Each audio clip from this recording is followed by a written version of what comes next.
కామారెడ్డి కాంగ్రెస్ లో చెలరేగిన పంచాయతీకి శుభం కార్డు పడింది. షబీర్ అలీ, హిందూప్రియ దంపతులు ఒకరికొకరు స్వీట్లు తినిపించుకున్నారు. మరోవైపు కాంగ్రెస్ క్రమశిక్షణ కమిటీ చైర్మన్ మల్లు రవి కామారెడ్డి కాంగ్రెస్ సమస్య ముగిసిందంటూ ప్రకటించారు. ఇటు షబీర్ అలీ, అటు హిందూప్రియ దంపతులు కలిసి కాంగ్రెస్ పార్టీ ఉన్నతికి పనిచేయాలని ఆయన సూచించారు.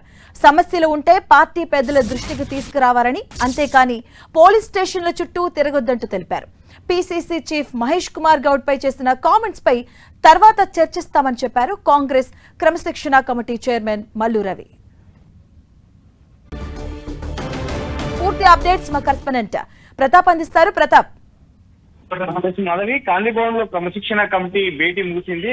మల్లురవి అధ్యక్షతన జరిగిన ఈ సమావేశంలో ముఖ్యంగా కామారెడ్డి ఎపిసోడ్ సంబంధించిన దానిపైన ప్రధానంగా డిస్కషన్ చేయడం జరిగింది. కామారెడ్డిలో రెండు గ్రూపుల మధ్య వివాదం చిలికి గాలివానలా మారింది. ఎపిసోడ్ లో అనేక ఇతర అంశాలు కూడా తెరపైకి రావడంతో ఇది పార్టీలో తీవ్ర చర్చనీయాంశంగా మారిందని చెప్పుకోవచ్చు. ముఖ్యంగా సీనియర్ నేత షబ్బీర్ అలీ చేసిన కామెంట్స్ ఏవైతే ఉన్నాయో అవి పార్టీలో చర్చనీయాంశంగా మారాయి. పీసీసీ చీఫ్ మహేష్ కుమార్ గౌడ్ ఉద్దేశించి చేసిన కామెంట్స్ పట్ల కూడా పార్టీ చాలా సీరియస్ గా తీసుకుంది. ఈ అంశానికి సంబంధించి కూడా ఏఐసీసీ సీరియస్ కావడంతో నోటీసులు కూడా ఇవ్వడం జరిగింది. అయితే ఈ ఎపిసోడ్ లో క్రమశిక్షణ కమిటీ నోటీసులు ఇవ్వడంతో ఇద్దరు నేతలు కూడా, ఒకవైపు షబ్బీర్ అలీ కానీ మరోవైపు ఎవరైతే జనరల్ సెక్రటరీ ఉన్నారో గడ్డం చంద్రశేఖర్ రెడ్డి దంపతులు ఇద్దరు కూడా రావడం జరిగింది. గడ్డం చంద్రశేఖర్ రెడ్డి దంపతుల పైన షబ్బీర్ అలీ మనుషులు క్యారెక్టర్ అసాధన చేసే విధంగా కూడా అక్కడ వార్తలు వేయించడం కానీ తమ క్యారెక్టర్ అసాధన చేస్తున్నట్టు కూడా వారు కూడా ఫిర్యాదు చేయడం జరిగింది. ఈ ఎపిసోడ్ సంబంధించి కూడా ఇరు వర్గాలను కూడా కూర్చోబెట్టి మల్లురవి మాట్లాడడం జరిగింది. ఒకవైపు సీనియర్ నేత ప్రభుత్వ ఇప్పుడు ప్రజెంట్ సలహాదారుగా ఉన్న షబ్బీర్ అలీ ఈ విధంగా మాట్లాడడం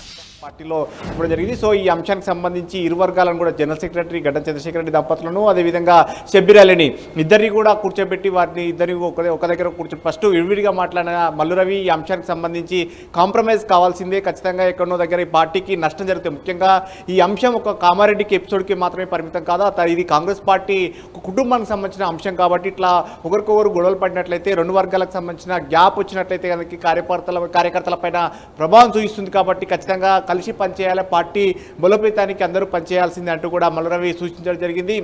ఈ అంశానికి సంబంధించి గతంలోనే తాను మల్లురవి చెప్పినట్టు మల్లురవి కూడా ఈ అంశానికి సంబంధించి క్రమశిక్షణ కమిటీ అంటే వీరిని ఖచ్చితంగా ఒక ఫ్యామిలీ కోర్టు లాగా కలిపే విధానం తీసుకొస్తామంటూ కూడా చెప్పారు. ఆ అంశానికి సంబంధించి కాసేపటి క్రితం మీడియాతో కూడా మాట్లాడుతూ అదే అంశాన్ని కూడా మల్లురవి కూడా చెప్పడం జరిగింది. ఇరు వర్గాలను కూడా కూర్చోబెట్టి వారిని కాంప్రమైజ్ చేస్తూ కూడా వారికి సంబంధించి అంటే ఇద్దరిని కూడా ఒకరికొకరు స్వీట్లు తినిపించుకుంటూ పూలు కూడా గులాబీ పూలు ఒకరికొకరు గులాబీ పూలు కూడా అందిపించుకొని వారిని ఒక కాంప్రమైజింగ్ వాతావరణాన్ని అయితే తీసుకురావడం జరిగింది. ఇద్దరు కూడా కలిసికట్టుగా పనిచేస్తాం, కామారెడ్డి కాంగ్రెస్ పార్టీకి సంబంధించి కూడా ఇద్దరు కలిసి పనిచేస్తామంటూ కూడా మల్లురవి అధ్యక్షతన వారు కూడా ఒక హామీ ఇవ్వడం జరిగింది. ఇద్దరికి ఒకరు షేక్ హ్యాండ్ ఇచ్చుకుంటూ స్వీట్లు కూడా తినిపించుకున్నారు. ఇక్కడ నుంచి ఎలాంటి సమస్యలు ఉండవు, ఆ అంశానికి సంబంధించి కూడా ఇక క్లోజ్ అయినట్టే అని కూడా మల్లురవి కూడా మీడియా ముఖం కూడా ప్రకటించడం జరిగింది. ఇక నెక్స్ట్ ఈ అంశానికి మరో అంశానికి సంబంధించి షబ్బీర్ అలీ ఏదైతే పీసీసీ చీఫ్ను ఉద్దేశించి గడ్డం చంద్రశేఖర్ రెడ్డికి జనరల్ సెక్రటరీ పదవి ఇచ్చే అంశానికి సంబంధించి ఒక కార్యకర్తతో మాట్లాడిన ఆడియో లీక్ అనేది బయటకు రావడం జరిగింది.